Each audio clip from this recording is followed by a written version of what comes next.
Well, metal is certainly knocking it out of the park this year, so yeah, as DJ Khaled said, let's dive into another one. Oh god, that's so cringe. I think I might just delete that. Nah, I'm keeping it in. I'm keeping it in. Let's go.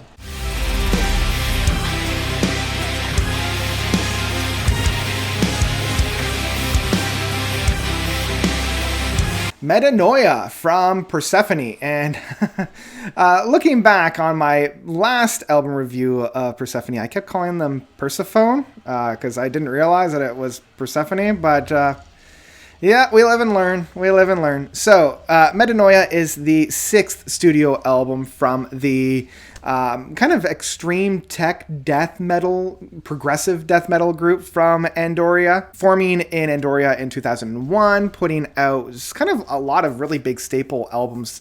And unfortunately, I've only heard the predecessing album of Anthema. So, coming off of Anthema, I really liked how big the sound was. This is reminding me of some of the more astute and meaty moments that we had from Leprous.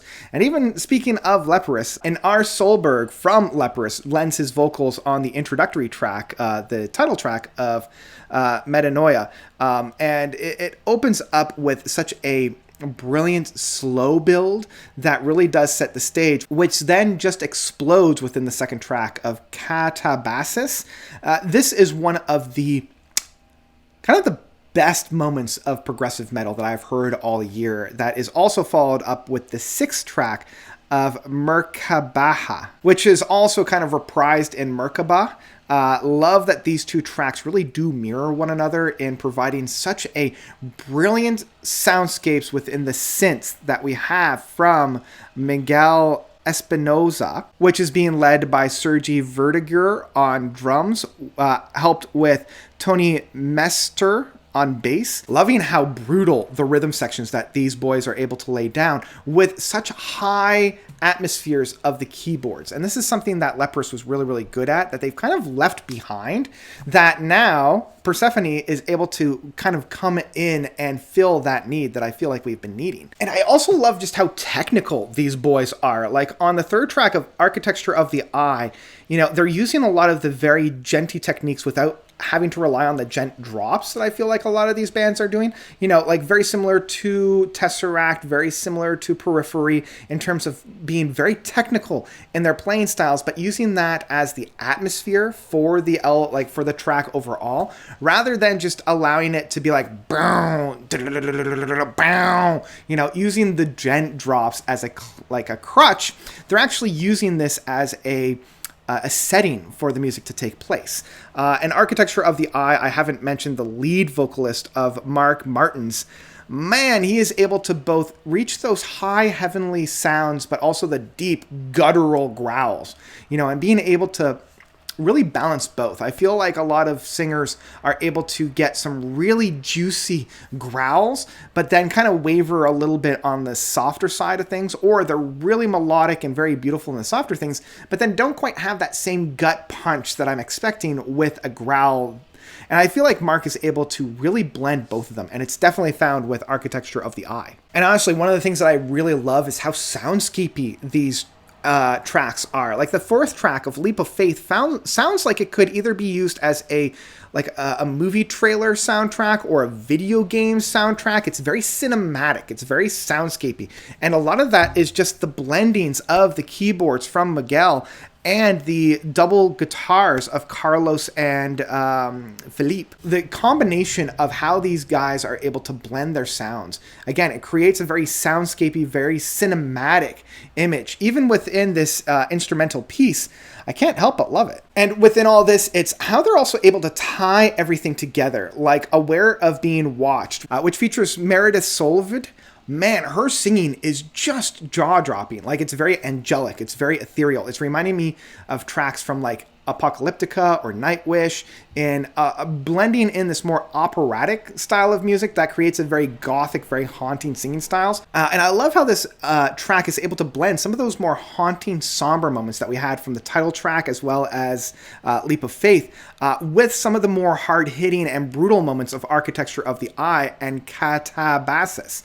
And really like bringing it into this very complex, very sophisticated songwriting that goes from haunting to brutal to haunting to almost angelic at times. And of course, I'd be remiss if I didn't talk about Consciousness Part 3, the maybe conclusion from their 2013 Spiritual Migration, which had Consciousness Parts 1 and 2 on it. Love this track. It's reminding me of how King Crimson was able to finish off the Lark's Tongue and Aspects week with Lark's Tongue and Aspect Part 4 from their Construction of Light.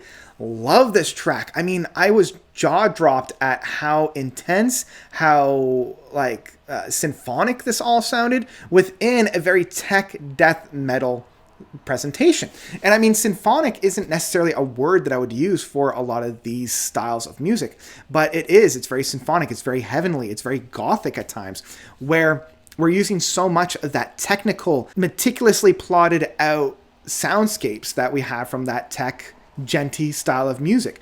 And I like that they don't necessarily lean so much on one style or the other. It's a very big blending of both. I never quite know where this track is going to go, and it is a pure instrumental. And I mean, having an instrumental last for about 11 minutes, my mind could wander, but it was crystal clear of where it needed to go. And then the album finishes with Anabasis Parts 1, 2, and 3. And they're fine. It's a good way to end the album. It's about maybe, 15 minutes worth of music. Persefone is really good at doing these parts 1, 2, 3 styles of music. And I like that each part is a succinct chapter in the overall whole, so that it's not just part 1, 2, 3 of a 20-minute song that really should have been left as a 20-minute song. These are very clearly chapters of an overarching song. And I really like how that presentation leads out. I just wish that Anabasis Parts 3 concluded a little bit with more of a bang rather than a play out, because I just feel like it's a little bit more lackluster. I feel like they put all of their kind of eggs in one basket with Part 2. I mean, it's the biggest one. It's the middle part. And it has quite a number of features on it. Meredith comes back with Stefan Krummer, as well as Angela Vivaldi, or Angel Vivaldi. Again, love all the guest appearances on there. They do a great job on this track. It's very punchy. It succinks a lot of the ideas that was found on this album. I don't know. I think the way that they constructed these 3 tracks, part 1 is very much an opener, and I do like how it's sitting around a campfire. You've got those cricks and crackles from the campfire that I really enjoy. And then part 2 just explodes, and it's straight up death metal. Loving the presentations on here. It never sits still. It's always jumping from one part to another part to another part. It allows the listener on for a pretty enjoyable ride. But then part 3, I feel as though it was doing a lot of what Aware of Being Watched or Leap of Faith did, in being very cinematic, very soundscapey, but it doesn't necessarily tie the album completely together. It just ties this section of music off, and it kind of leaves me wanting more, maybe not necessarily in a great way. I was still left loving this album. At the end of the day, I still kept returning to this album time and time again, just for that second track of Katabasis, as well as that sixth track of Merkaba. Love those tracks. I love the instrumental pieces. I love just how they tie everything together. This is the type of tech metal, progressive metal that I love. It's almost progressive, emphasis on the aggressive side of it. Fully love this album. It blew me away, knocked my socks off. I'm kind of feeling like I need to return to some of their other albums, like Shinken, Core, and Truth Inside the Shades. So I might just do that. But in terms of rating, I will definitely say that Metanoia by Persefone is one that I would absolutely pick up in physical format. Run, don't walk for this one. This one gets the note seal of approval. I love this album, and it was hard to move myself away from it.